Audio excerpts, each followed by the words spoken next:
আমরা এই মুহূর্তে রয়েছি শ্রীনগর জম্মু হাইওয়েতে। শ্রীনগর জম্মু হাইওয়েতে বানিহাল টানেল পেরিয়ে বানিহাল টানেলের কাছে আমরা রয়েছি।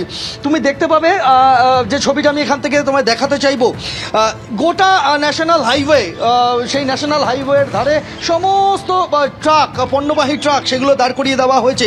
কোনো পণ্যবাহী ট্রাককে যেতে দেওয়া হচ্ছে না এবং সমস্ত ট্রাক যেগুলি বিভিন্ন রাজ্য থেকে আসছে পণ্য বোঝাই বা জম্মু কাশ্মীর থেকে অন্যত্র সেই ট্রাকগুলি যাচ্ছে, সেগুলিকে দাঁড় করিয়ে দেওয়া হয়েছে জায়গায় জায়গায়। যেরকমটা আমরা বানিহালে দেখেছি, এর আগে আমরা অবন্তিপুরে দেখেছি, এর আগে আমরা অনন্তনাগে দেখেছি, এইরকম একই পরিস্থিতি হয়ে রয়েছে। তার আগে পুলওয়ামাতে দেখেছি যে রাস্তার ধারে, জাতীয় সড়কের ধারে এই সমস্ত পণ্যবাহী ট্রাক দাঁড় করিয়ে দেওয়া হয়েছে। আর ট্যুরিস্টদের যে গাড়ি রয়েছে, সেই ট্যুরিস্টদের গাড়িও কিন্তু আটকে রাখা হয়েছে বিভিন্ন জায়গাতে, বিভিন্ন পয়েন্টে। তার কারণ হচ্ছে একটাই, এই যে রাস্তা, এই শ্রীনগর জম্মু জাতীয় সড়ক, সেই শ্রীনগর জম্মু জাতীয় সড়ক, সেটা অবশ্যই কিন্তু একটা টার্গেট পয়েন্টের কাজ করতে পারে। সেই জায়গাতে দাঁড়িয়ে যাতে কোনো রকম ক্ষয়ক্ষতি না হয়, সেই বিষয়টা মাথায় রেখে কিন্তু এই সিদ্ধান্ত নেওয়া হয়েছে। পরিস্থিতি অনুকূল হলে, সবুজ সংকেত এলে তারপরই কিন্তু এই ট্রাক এবং যারা পর্যটকরা রয়েছেন তাদের গাড়ি ছাড়া হবে জম্মুর উদ্দেশ্যে। তার কারণ এই মুহূর্তে কিন্তু কাশ্মীরে, জম্মুতে, সব জায়গাতেই বা লেতে, এখানে কিন্তু এয়ারপোর্ট বন্ধ।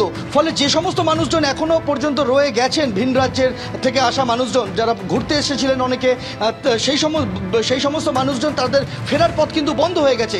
শ্রীনগর থেকে আসার উপায়, শ্রীনগর থেকে দেশের বিভিন্ন প্রান্তে যাওয়ার উপায় হচ্ছে একটাই, তাকে আসতে হবে এই শ্রীনগর জম্মু জাতীয় সড়ক দিয়ে, এবং জাতীয় সড়ক দিয়ে এসে তারপর কিন্তু তাকে শ্রীনগর থেকে সড়ক পথে বা রেলপথে তাকে যেতে হবে। ফলে এরকম একটা জায়গায় দাঁড়িয়ে এই সিদ্ধান্ত নেওয়া হয়েছে। নিরাপত্তার কথা মাথায় রেখে এই সিদ্ধান্ত নেওয়া হয়েছে। সমস্ত ট্রাক পরপর দাঁড়িয়ে আছে, তুমি দেখেই বুঝতে পারবে। জম্মুর রাজৌরি সেক্টরে সেখানে কিন্তু রাতভর পাহাড়ের ওপর থেকে শেলিং হয়েছে। পাহাড়ের ওপর থেকে শেলিংয়ের ফলে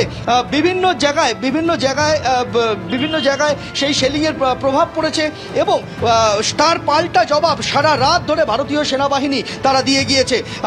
রাজৌরি সেক্টরে যেমন এরকমটা ঘটেছে, পুঞ্জেও একই রকম ঘটনা ঘটেছে।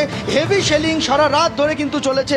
হেভি শেলিং সারা রাত ধরে চলার পাশাপাশি সেখানে ড্রোন হামলার ঘটনা ঘটেছে পুঞ্জে। রাজৌরিতেও একইভাবে কিন্তু ড্রোন হামলার ঘটনা ঘটেছে।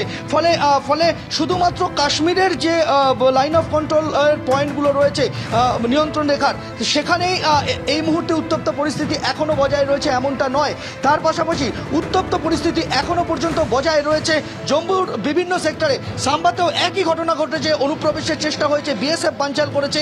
বিএসএফের গুলিতে বেশ কয়েকজন অনুপ্রবেশকারীর মৃত্যু হয়েছে বলে এখনো পর্যন্ত খবর। 7 জনের মতো মৃত্যু হয়েছে বলে অসমর্থিত সূত্রে আমরা জানতে পেরেছি।